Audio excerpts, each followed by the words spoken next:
Says we are live. What's good? The elite live streams. We are back, baby. What's good, everybody? Happy Saturday out there to everyone who is tuning in.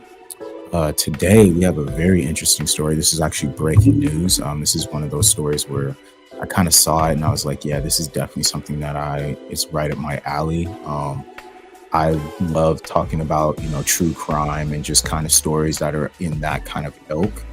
And this is right up that, kind of alley. And this one being kind of one of those stories that it literally just dropped or just happened, a couple days ago. And so this is actually, currently going on right now. So pretty much we had this story about this young lady who was a McDonald's employee.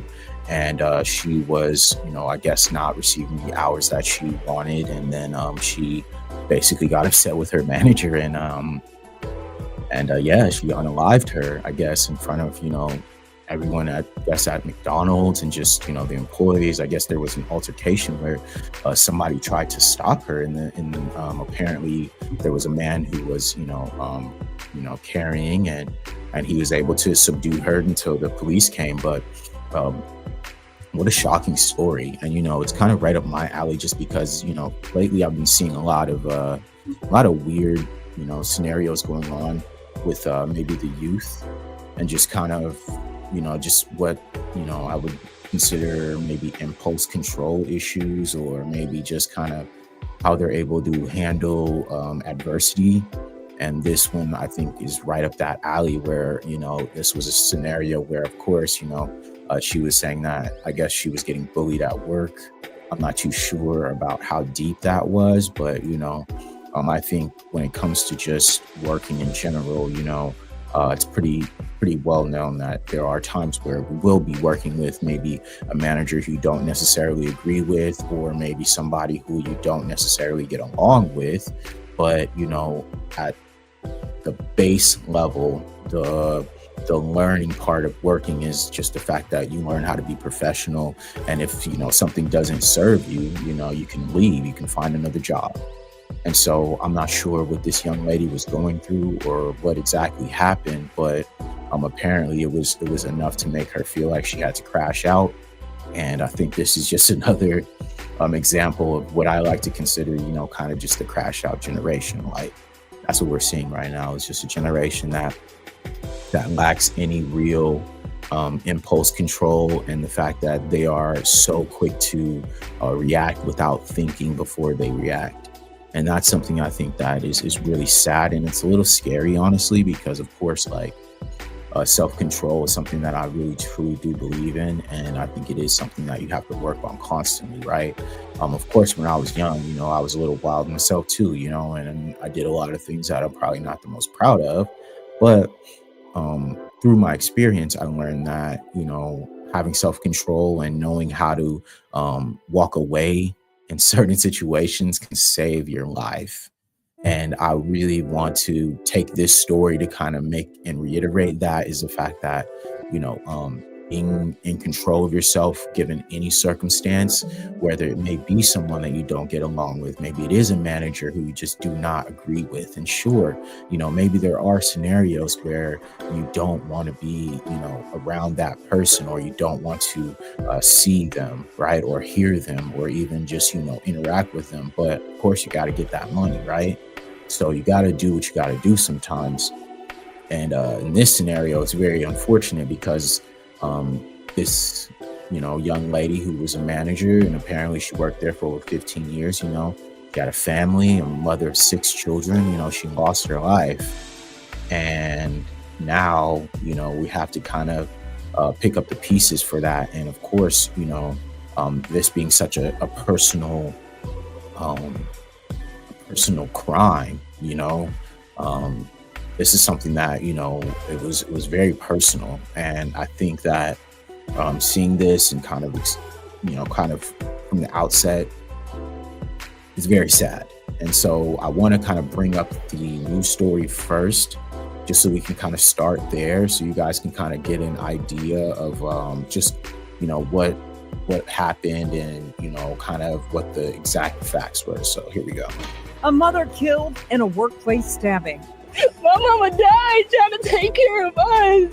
A McDonald's manager killed in the middle of the morning rush, and police say it was another employee who did it. Jennifer Harris was working her shift this morning when she sent an employee home early. Thank you so much for joining us. I'm Kimberly Gill. And I'm Ty Steele. Police say that employee left and then came back and killed her with a knife. All right, so that off top is going to be the first, it's going to be hard for her to fight this, I think, in a case because, of course, the fact that she was sent and then came back, right? That's a big component. And, if you are a true crime person like I am and you follow, anything now when it comes to that, you understand that premeditation is a big part of this verbiage for, the prosecution, right? And so, of course, when you go, if you were given the chance to go home, right? She told you to go home, do what you got to do, and then, we can reconvene later, right? So instead of her doing that, she goes and comes back, right? And then attacks the lady. So there's definitely some premeditation here. They're definitely the prosecution is definitely going to make that a big part of this story because that speaks to premeditation already. So let's hear the rest of this. Here we go. This happened at the McDonald's on 9 Mile West, west of Kelly and East Point. Noelle Frio is live with the details. Noelle, we hear a Good Samaritan stepped in and try and stop this.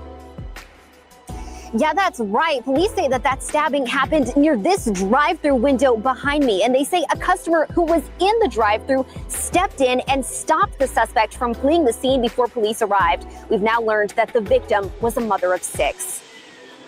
Employees described the terrifying moments inside a McDonald's after a worker attacked a manager with a knife. All right. So she did this in front of pretty much everyone who was there at work.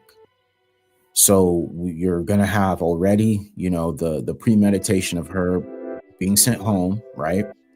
And then her being sent to her basically leave. She leaves, comes back, attacks the manager in front of everyone else who's there, which is just another level of maybe boldness or, maybe anger. I'm not sure exactly. Like I said, I'm not sure exactly what she was going through. But that's another level right there, right? So she goes, boom, comes back, boom, attacks the manager. The manager pretty much, is succumbed to her injuries.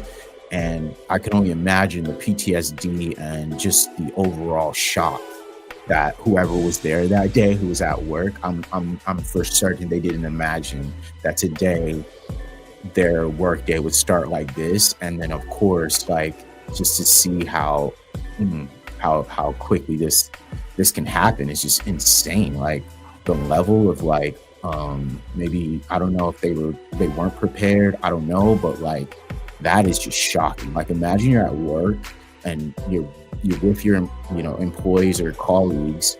One of your colleagues gets sent home, they come back and then they attack your manager in front of you, and then a customer has to come in and stop it. Like, whew, insane. Like, this is crazy. Police say the employee had been in an argument with the manager that ended with her being sent home. She left for 5 minutes. She came back with a mask on her face. And the only thing I seen was her hands. That's how I knew it was her. Family of the victim identified her as 39-year-old Jennifer Harris. Okay, rest in peace to Miss Jennifer Harris. But there you go. Some more adding to, like I said, if you're a true crime follower like me and you pay attention to this type of stuff, another element is she went and she put a mask on, right? So like I said, for the prosecution, that's pretty much like, yo, like you were going with intent. You put a mask on your face, you were told to go home, you left, you came back, identified by her colleagues that she works with. Okay, so like I said, this is mounting overwhelming evidence that we got going right here, where of course now we're starting to see pretty much just the play out of that. And so yeah, this is crazy, man. Like, who knew, right? Like, what a story. So let's continue. She was stabbed multiple times before a customer in the drive-thru line intervened, holding the employee at gunpoint until officers arrived. He had her sitting down there about in the parking lot next to a vehicle, and he had the gun pointed at her. That's when police and all them rolled up. All right. So you're me a big proponent of concealed carry. You know what I'm saying? I have my concealed carry license. So I do not mess around with this type of stuff. I think it's important, you know what I mean, to be ready if anything were to happen. You know what I'm saying? But it's insane that, I mean, what a great Samaritan, right? Like, good on him for, exercising his right and using it to protect, those employees and those colleagues who were still there. And clearly this was a threat. She had a weapon, and she executed it in such a callous way that she didn't even care who was there. And so now, yeah, I mean, good on that good Samaritan to go out there and stop this young lady. But what an unfortunate situation. Like, wow, like you go from just being at work, a manager, I don't know her situation, but apparently she has 6 children. So she's there trying to provide for her children. Of course, you have, an employee who's, trying to provide for herself. I'm not sure exactly what her situation is, but she's working at McDonald's. And so, she's trying to make it happen. And then boom, like they meet, and then this scenario occurs. And wow, what a crazy scenario, right? So we'll continue here. He did the right thing. He showed, so to speak, heroism. And we really appreciate his assistance, because like I said, otherwise we would have a dangerous criminal right now in public, and we would be looking for her, but who knows what else she was gonna do. Family of Harris described her as selfless, a hard worker who worked to provide for her 6 children as a single mother. She was the best mom anybody could ever ask for.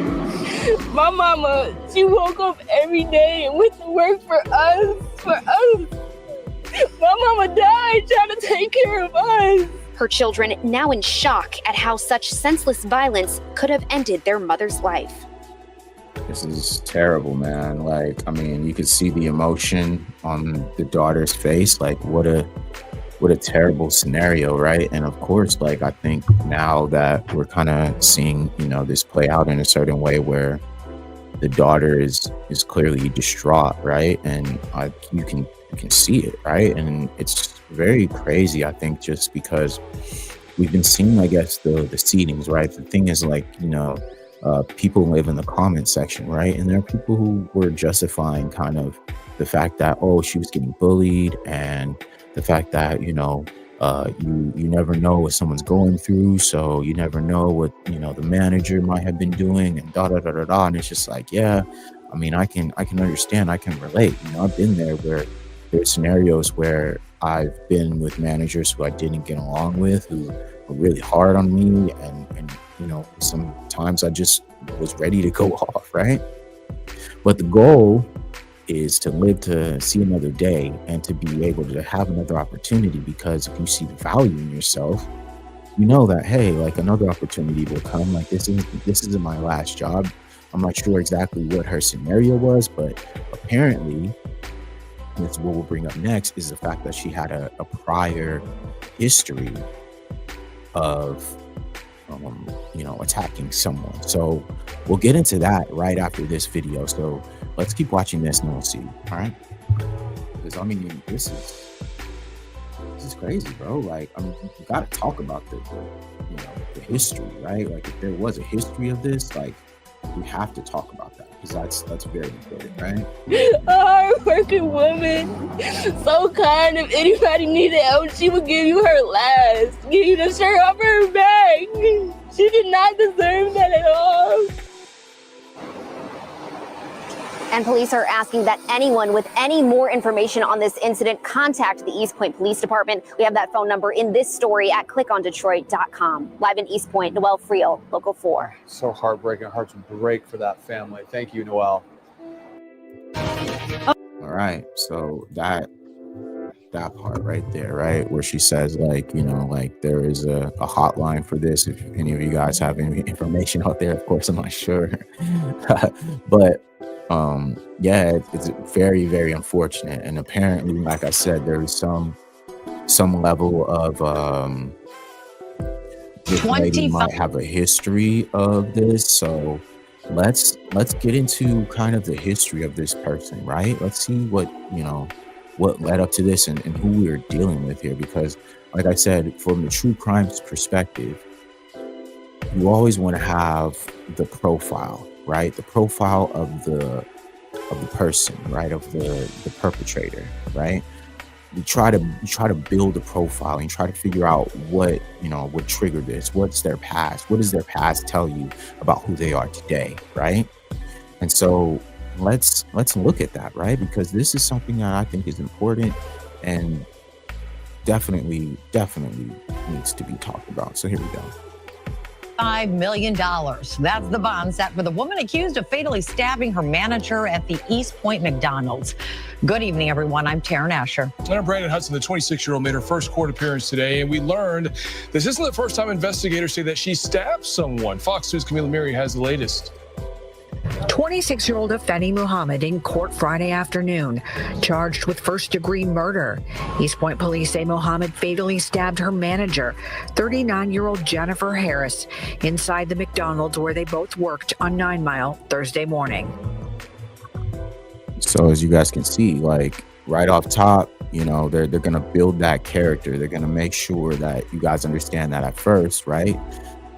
They work together. Jennifer's the manager. Afeni is the, you know, employee, right? Manager employee situation. So now, like I said, they have to build it, and then you can see just kind of how this goes. Watch. Prior to the stabbing, Muhammad was sent home by Harris for not performing her work duties and told Harris, "I'll be back." 2 days before the stabbing, Muhammad posted. Okay, so that is a clear part as well. She was sent home because apparently Jennifer felt like she was not working sufficiently, right? So I think that needs to be like kind of at the forefront, is the fact that like, hey, like there was actually some performance issues of why she got sent home. It wasn't just her being picked on, right?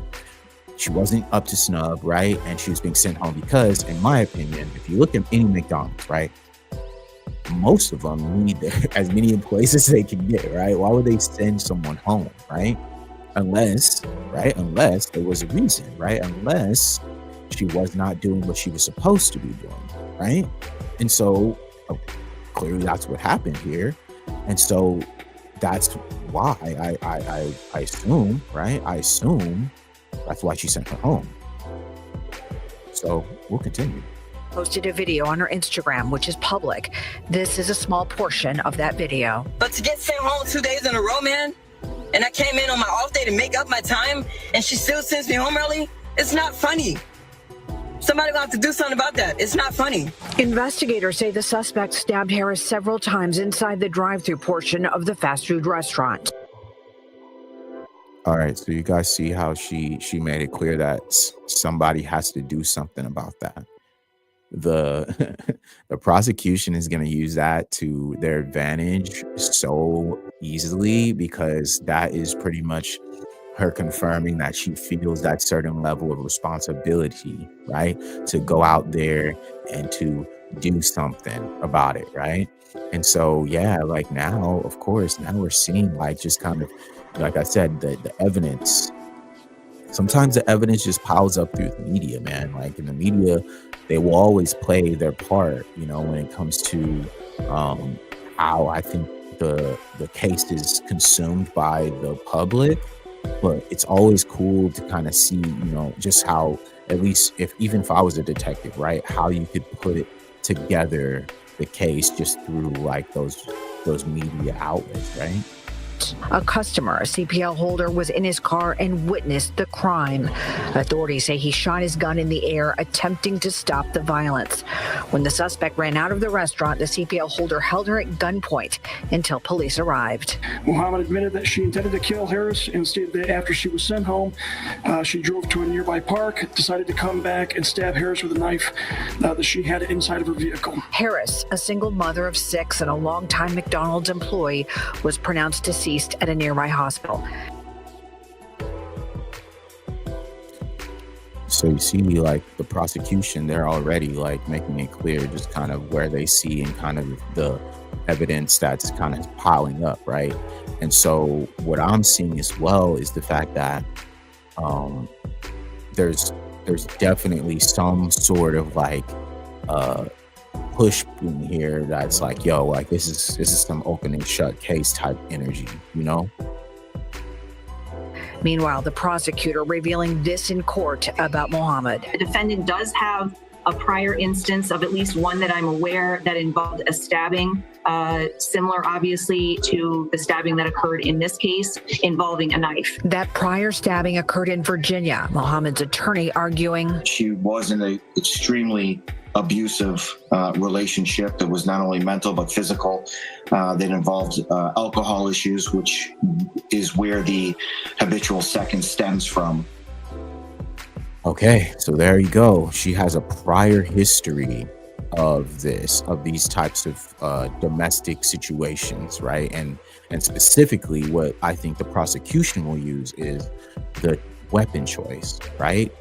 The weapon choice, right? They will go out of their way to put 2 and 2 together, right? If she used a knife, right? That's her weapon of choice. Then yeah, they're gonna make sure that they bring that home, that hey, you know, she has a prior history of doing these types of attacks on people. And of course, you know, in a very impulsive type situation where, you know, she's not, you know, getting what she wants out of the situation. She wants more hours. There's something going on. And then she just, boom, attack. Right? So that part, I have to say, like, from my perspective, like, we are really, really seeing kind of just how, you know, the prosecution will put this together, but they're going to make it easy. Like, they're going to do this real easy. And her prior record. The judge set Muhammad's bond at $25 million cash surety only. She will be back in court on July 23rd for a probable cause hearing. So she has a $25 million bond. So that means that in order for her to even make bond, she'd have to get out about $5 million USD cash, baby. No credit. You feel me? No collateral. 5 million straight up. And I don't know if this young lady has that, but it is a very, very unfortunate situation, because now we have a mother who is basically, you know, leaving her children, or who left her children, you know what I'm saying? I mean, she didn't leave them, but, you know, she was taken away from her children, and they don't have their father. Apparently he is incarcerated. And then now you have this young lady who is, you know, basically ruined her life. And apparently, you know, has a history of, you know, violent crime. It's definitely not looking good for her in any capacity. I think this is definitely going to be a very viral story, because I've definitely started to see more of this. I guess the word would be considered femicide, where it's a woman on woman murders, or, you know, unalivings. I talked about on my channel before, you know, the story of Shanquella Robinson, right, who went on a trip with her friends, and then they turned out to not be her friends, and altercation ensued, and then she ended up being, you know, beaten until she was unalived, and then left in Mexico. And so that story is still unsolved. They have still not arrested anyone for that story. And there was also that story, remember, in Brooklyn, where a woman after a funeral walked up on another woman and just, you know, let her have it right to the head. And so I've been seeing a lot of women on women crimes kind of getting more and more maybe publicized or put out there. I'm not sure. But it's definitely something I've been keeping my eye on. And so I'm not sure what's going on with this femicide stuff. And like I said, I also have been paying attention as well to just like this generation in general and their lack of impulse control and lack of overall just understanding of how to control their emotions. I've been seeing a lot of that in this Gen Z generation, and it's pretty scary from a personal standpoint, because if we have kids who cannot control their emotions based on adversity, man, what's going to happen for the next generation? What's going to happen for their children, right? I feel like adversity, going through hard times, it only makes you better. It builds character. It helps us grow. I don't necessarily subject myself to the fact that if you aren't getting along with your manager, that you would have to do something to them. I think life is too great and life is too short to think about yourself in that way, where you could easily just go and get another job. You feel me? You can easily go and apply for another job. I mean, I understand, maybe she had a record, and maybe that's why she's working at McDonald's, right? That kind of makes sense, where if you did have a prior record and you probably can't get any jobs, so then you're stuck to work at McDonald's. I mean, it is what it is, but this is why for kids, it's important to make sure that the decision that you make in your life, you think about the future. Because if you do not make the right decisions, if you go out making impulsive decisions, not thinking before you act, you will be stuck with only desperate situations like these, where you have to work at McDonald's, you have to work menial jobs, you cannot do anything that you want to do with your life, because at the very important parts, which is your youth, you chose to make the wrong decisions. And that's very important. You have to lock in when you're young, because it will help you later on in life. And I know sometimes it's very easy for us to get caught up and stuck in just kind of being young and dumb and just doing whatever. But in reality, we all have to pay the piper. The decisions that we make in our life will always pay dividends one way or another. There is a karmatic deposit that we all make with the decisions that we make. Whether we are, right or wrong, indifferent, the goal is to always make decisions with the right intent in your heart. Because eventually, if you do have the right things, if you're doing the right things, you will get that back. It's just how God is that powerful. He will bless you if he sees you doing the right things. And so when I see people who, especially young people, who are so impulsive and who cannot control their emotions, who cannot have conversations that are hard, all right, this is just a part of life. We all have to have hard conversations. We all sometimes have to be uncomfortable. We all have to go to places that we just do not want to, but we have to do that in order to grow. You do not grow just by staying stagnant and having comfortable conversations and being around comfortable things. You have to put yourself out there and want to try to grow and want to live a better life and want to be a better person. You can't just do, menial jobs and then expect everyone to just look out for you, thinking, that's going to be a component. It's not. It's just not how this works. And I think that, maybe this young lady had a little sense of entitlement. Maybe she was a little, stuck. And maybe, this woman was just that scapegoat for her to feel like, I'm tired of all these things that have happened in my life. And then, unfortunately, Miss Jennifer became the brunt of that, and it's so unfortunate because she didn't need to lose her life over this. This could have been an easily solved dispute, right? That led to something, but it didn't have to lead to someone losing their life. Like, that is just insane to me, because that is the ultimate. You can never come back from that.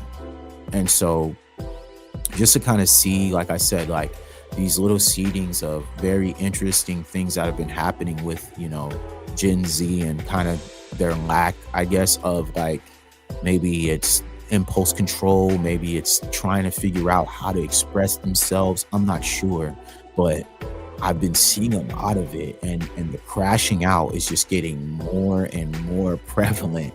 And the fact that, you'd have to be careful now about the people that you work with. Like, yo, I gotta be on my guard in case someone might do something to me at work is like crazy.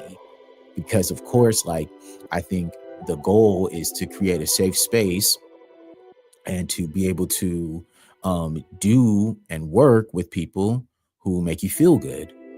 Being in an environment where you feel like someone might, do something to you and you work together is just intense. Like, there's no way that anyone, in my opinion, that anyone could be in a work environment like that, where they think that, hey, like, one day if I tell, one of my employees that, hey, you know what, your performance isn't that great today, and, we don't need you, go home, they would come back and do something to me. It's just wild. Like, and,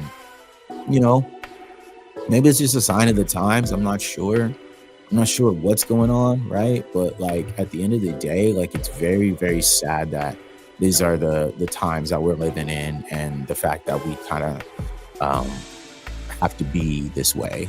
We have to be on guard, and we have to be, careful of people who, in my opinion, we should be comfortable around, people that we should be able to work with, people that we should be able to talk to and express ourselves. But now we can't be that way, because, anything can happen. Somebody can get upset and just crash out. You feel me? I mean, I understand the saying going postal is a very old saying, right? But it's very sad that is a scenario where it's like, if somebody gets upset, instead of being, mad at maybe, McDonald's as a conglomerate, right? You're mad at the manager who's probably not even making that much more money than you working at McDonald's. You know what I'm saying?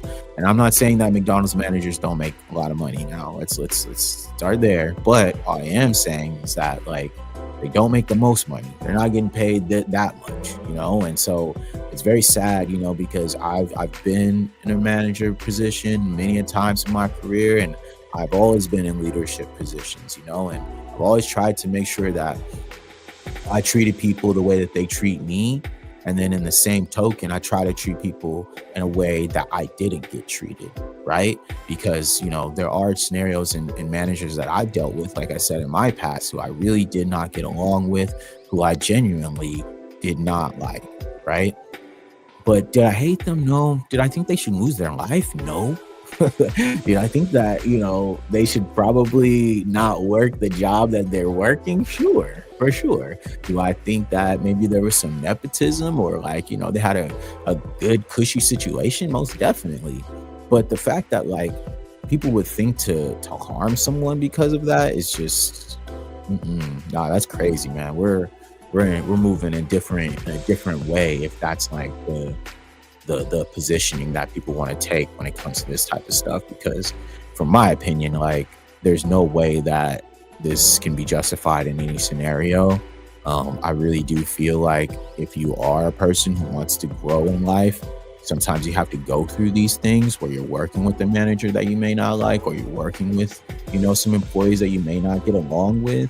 But that, like I said, it builds character. It helps you understand how to talk to people. It helps you understand how to problem solve, conflict resolution, right? This lady and this young lady, I'm not sure if they did have any conflict resolution problems, or like if they ever did, come to the table together.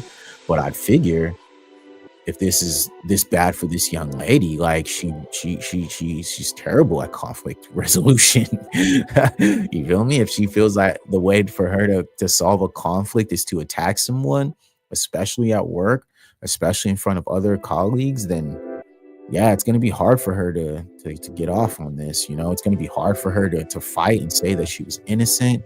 It's going to be really, really hard for her to plead her case, when, like I said, if you watch the story, if you look at the information, the fact that she went in, came back, did this, it's not looking good for this lady. And I think that, she's going to have to really really take some time to reflect. I mean, I hope that, you know, she finds some sort of level of peace within herself, because that's going to probably be the hardest part of this. And I think that's the hardest part in general, is when people get locked up, or when people, you know, unalive someone, whatever. That is something that you have to live with for the rest of your life.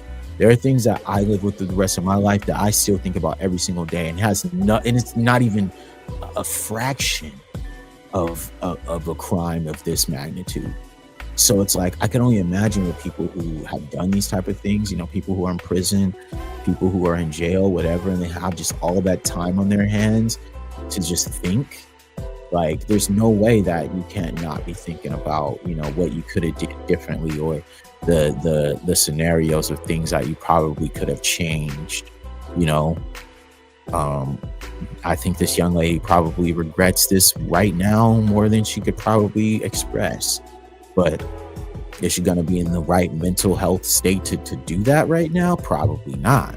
It'll probably take her some years to get past this. It'll probably take a really, really deep amount of internal work and therapy, rehabilitation, and of course prison time. Like, I think this woman deserves to get life in prison. There's no getting around this. Like, she's definitely gonna get, you know, the book thrown at her, and I think it's justified, because she unfortunately crashed out. And this, unfortunately, to everyone out there, this is what crashing out gets you. This is what it gets you. It gets you put on the news front page. All right, it gets you put on the front page news, and people like me talking about you and the terrible decision that you made, because this was a terrible decision. And any scenario that she thinks that this would be the way to go about it is just absolutely ridiculous. And this will come back to bite her for sure. So this is also a story that I will keep following. You know, I'm following this one, the Shanquilla Robinson case. Like, we're on it, man, because these are stories that need to be talked about, and they're not. And I want to use my media platform to bring awareness to these type of stories. And so salute to everyone out there who pulled up today. This is just going to be a quick live. You know, I got stuff to do today. You know, I'm a man. I'm a working man, so I don't just do this full time. You feel me? I have stuff going on. I have a life. You feel me? So yeah, salute to everybody who showed up today. Make sure to like, share, and subscribe. And much love. Peace.